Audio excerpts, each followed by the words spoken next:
હાલો દોસ્તો, નમસ્કાર. કેમ છો બધા? મજામાં છો? હું પણ મજામાં છું.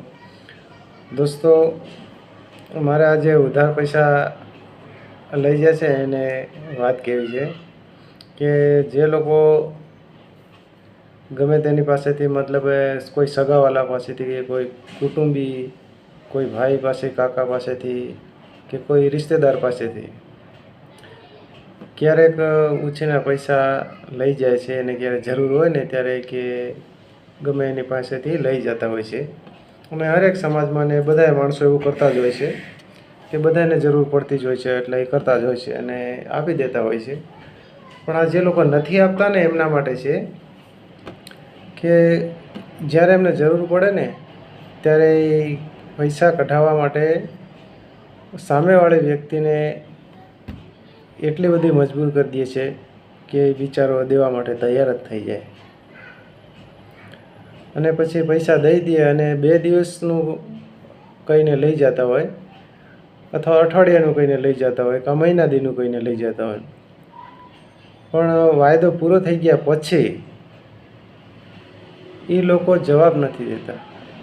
અને જ્યારે ઓલા ભાઈને જે પૈસા દીધા હોય એ ભાઈને જ્યારે પૈસાની જરૂર હોય ત્યારે બિચારો એ ઉઘરાણી કરે ત્યારે એ લોકો લઈ જનાર જેમની ખોટી આદત છે કે જે લોકોને દેવા નથી, ખોટા બહાના બનાવવા છે, એ લોકો ખોટા બહાના કાઢ્યા રાખે. ઓલા ભાઈ જો લેવા જાય ને દેવાવાળા, ત્યારે એ કે અત્યારે નથી, કે થોડાક ટાઈમમાં દઈ દઈશું, મહિના દી પછી દઈ દઈશું, કે 2 મહિના પછી દઈ દઈશું, એમ કરીને તારીખ આપી દે. પછી એ ભાઈ કદાચ મહિના પછી, 2 મહિના પછી પાછા જાય ને લેવા માટે, ઘૂઘરાવા માટે, તો એમ કે મારે દવાખાનાનો ખર્ચો આવી ગયો, કે મારે બીજો કોઈ બી ખર્ચો આવી ગયો, કે છોકરાઓનો ભણવાના ખર્ચામાં વપરાઈ ગયા, અથવા તો ઘરનો બીજો કોઈ ગમે એ પ્રોબ્લેમ બતાવીને કે મારે આમાં પૈસા ખર્ચ થઈ ગયા છે એટલે મને અત્યારે નથી થાય, એમને આપી દઈશે. તો આપણે પછી જે દેનાર વ્યક્તિ છે એ પૂછે કે ભાઈ ક્યારે આપશો, તો એ તારીખ આપે કે આગલા મહિને આ તારીખે અથવા તો આ તારીખે.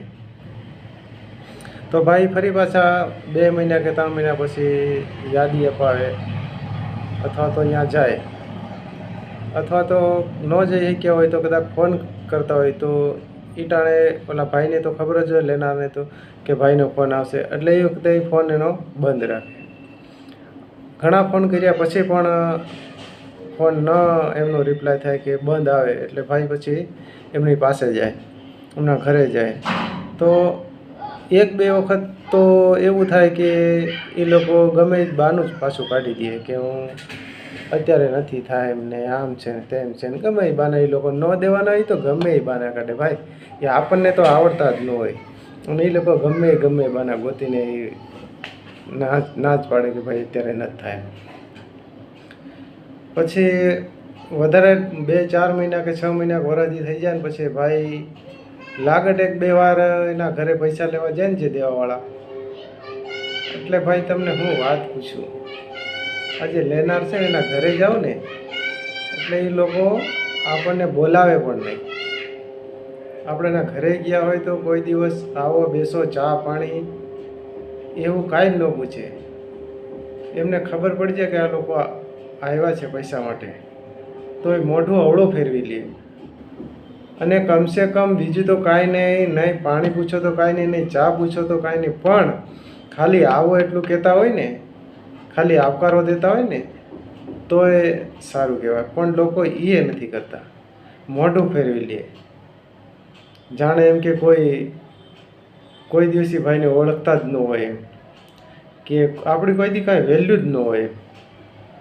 એટલે ભાઈ આવું ન કરો કે જ્યારે આપણે જરૂર હોય, આપણે ગમે એ પ્રોબ્લેમમાં ફસાયા હોય ત્યારે આપણો પ્રોબ્લેમ સોલ્વ કર્યો હોય, જેવો કે આપણા લેનારના ઘરમાં ગમે એ પ્રોબ્લેમ આવ્યો હોય, કાંઈ એને હોસ્પિટલનું કામ હોય, અથવા તો કોઈ એને છોકરાને દેવાના હોય, કે ગમે એ પ્રોબ્લેમ આવ્યો હોય અને એ અટવાણો હોય ત્યારે એને પૈસા દીધા હોય, એટલે એનું કામ થઈ ગયું એટલે પછી એને બહાના દેખાડવા એ યોગ્ય નથી.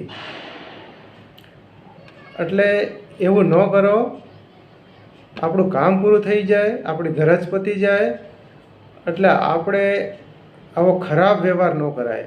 જેની પાસેથી ગમે એટલા પૈસા લીધા હોય એ પૈસા એને થોડોક ટાઈમ આખો પાછો થાય તો ચાલશે, પણ એ પૈસા એને આપી જ દેવા જોઈએ. પણ એની સામે ખરાબ વર્તન ન કરવું જોઈએ. એટલે આવું લોકો જે કરે છે ને એમને કહું છું કે આવું ન કરો. આપણું કામ કાઢ્યું છે ભાઈ, એને કંઈ એના ગરજ હાટું નથી દીધા, એ આપણી ગરજ હાટું દીધેલા છે. એટલે એને ટાઈમે પૈસા પાછા આપી દેવા જોઈએ. એટલે ભાઈ જે આવું ન કરતા, અને પૈસા જેના લીધા હોય એના ગમે એ થાય એ પૈસા તમે પાછા આપી જ દો, એમ જ આપણી ભલાઈ છે.